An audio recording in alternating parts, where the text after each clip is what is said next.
Welcome back to SnowRunner, guys, and if realistic vehicles and trailers are your thing, this is definitely going to be a mod that you are going to want to check out. Now, what we are looking at right here is Ranger's MTVR, or I should say one of Ranger's MTVRs. He made multiple versions of this truck, and this one just so happens to be the one that we decided to use in this video.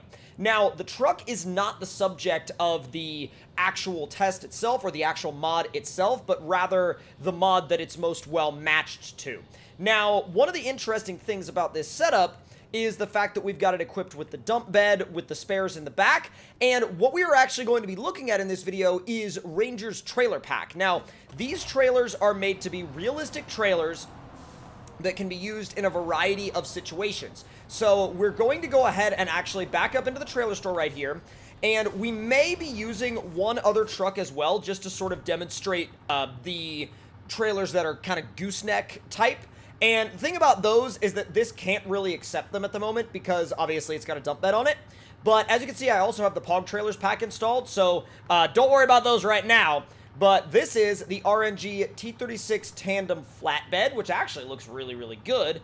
We also have, let's see, the T35 Tandem Flatbed, a little bit different, and then the T41 Tandem Sideboard. These are all the ones we've seen so far are all 2-unit. And then let's see, what else do we have down in here? So those are the only ones that can adapt to this particular truck. So what we're actually going to do is go with the Tandem Sideboard, which the Tandem Sideboard, the cool thing about it is the fact that I could literally see this trailer being used behind this truck in real life 100%.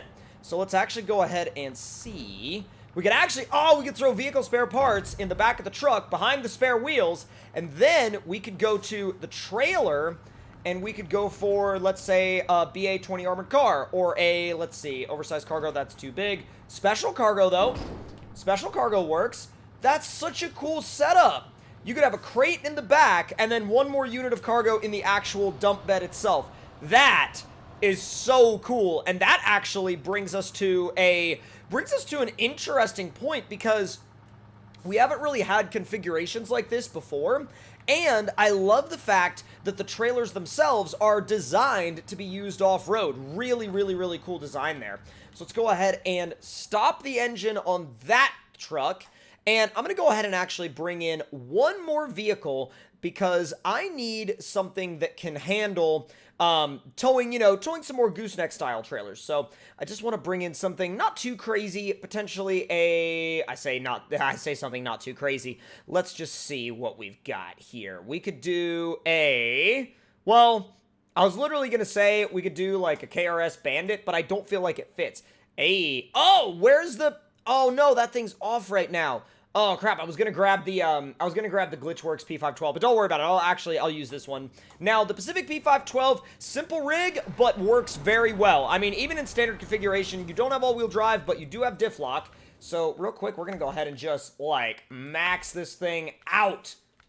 That's all we get, and we'll do advanced medium, gaugeable diff lock, spare wheels, and let's see, dual air filters, and, we'll do, the saddle high and low later, and we're going to go ahead and throw a quick paint job on it. Nothing too crazy, and beans on the dash, and that's about all we're going to think about right now. Real quick in and out build.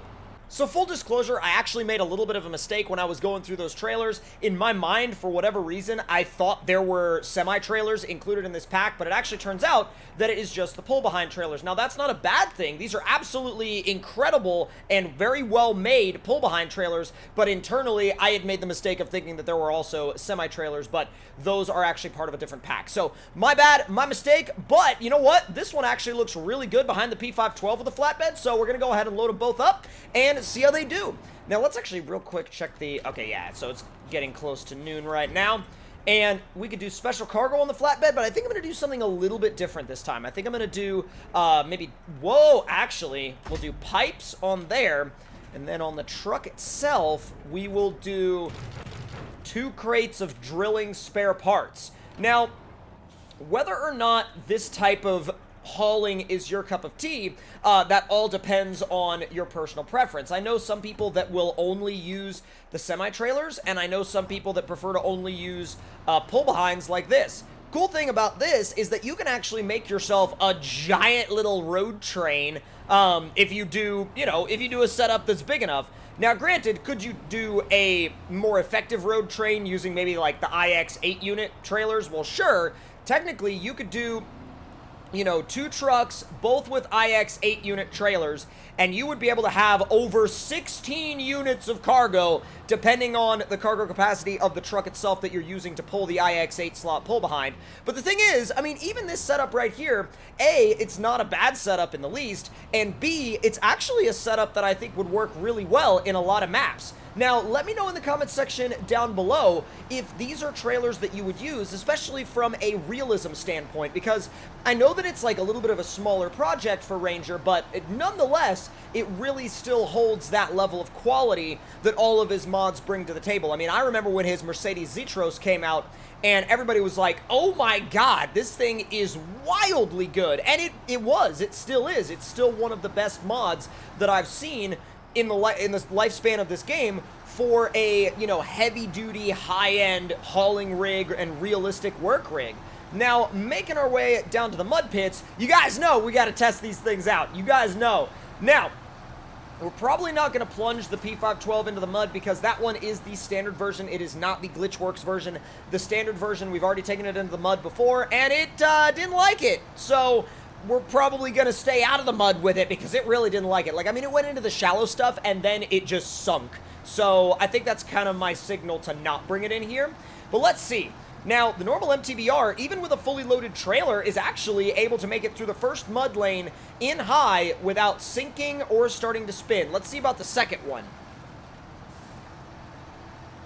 Good stuff, actually. Well, started slowing down a little bit. I'm working the wheel, trying to see if that helps. Come on, Beans! Let's go!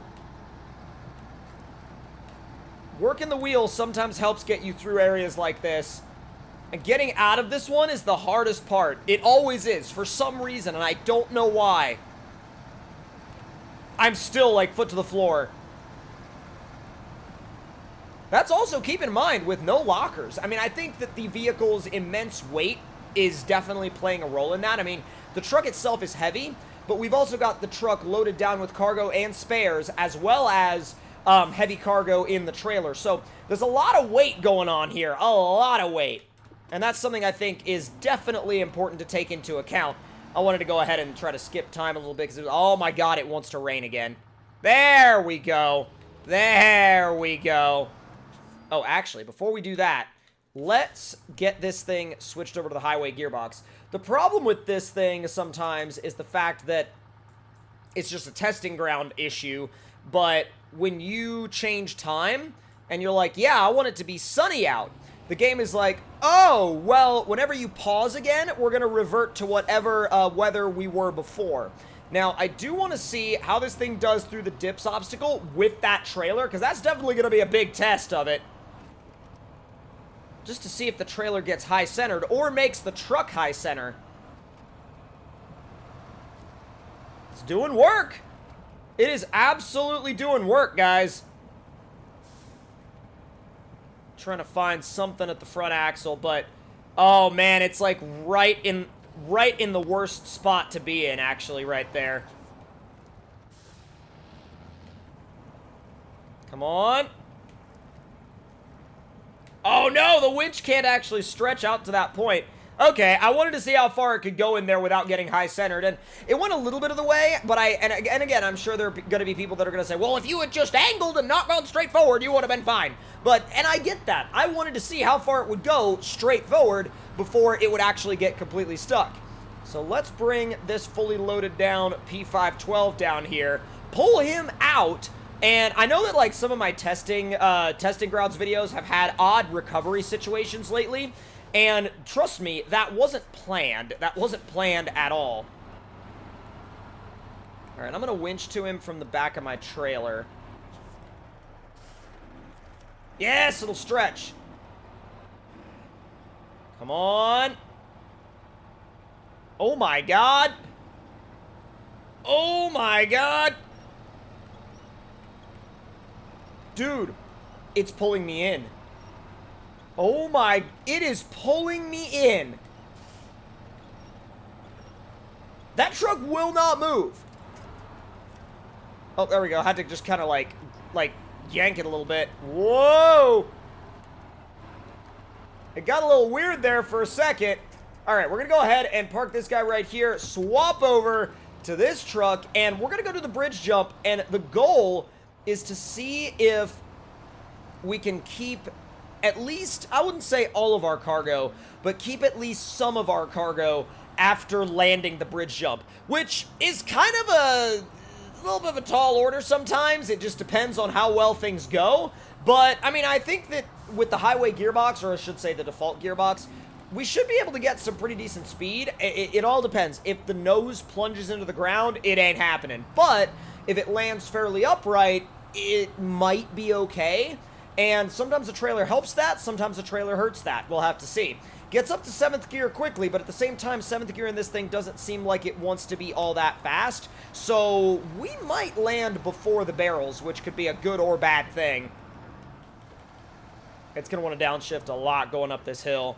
Yeah, there's 3rd gear. 3rd gear seems to be low enough, but again, it's got to downshift a lot. 5th, 6th. All right, let's make that speed work. Come on. Putting it to work. And bridge jump. Oh. Somehow, we bounced and then had no damage at all. Nothing. No damage to the truck and no cargo lost. That is huge. The fact that that happened, that is freaking huge. Like, what? That is so wild. That is so incredibly wild. I love that. I absolutely love that. We're going to see if the P512 can have a similar scenario. Let's see. All right, garage. High range box. Refresh the gearbox and clear up that fog a little bit. Make it a nice day. Now, we've run the P512 off the bridge jump before, but not necessarily with a full load of cargo. And that, again, may or may not be a good thing. We're about to freaking find out, that's for sure. Now, as opposed to the 7-speed in the MTVR, we're running an 8-speed in this thing, but I don't know if it's going to be willing to get all the way up to 8th by the time we get to the ramp. If it does, it'll be, like, right before the ramp itself. All right, there's 5th. Come on. There's 6th. There's 7th. Going for 8th. Come on. There's 8th. Whoa! Oh, my God. Oh, my God. That's brilliant. We didn't lose any of our cargo until after we fell off the top. And this thing is still running. It's still running. It's great. And we only lost 1 unit of cargo. Somehow, we did not lose what was on the flatbed. Those must be some hefty freaking straps. Either way, if you guys enjoyed this video, make sure to let me know your thoughts and opinions in the comments down below. Hit that like button if you enjoyed, subscribe if you're new, and I'll see you guys next time.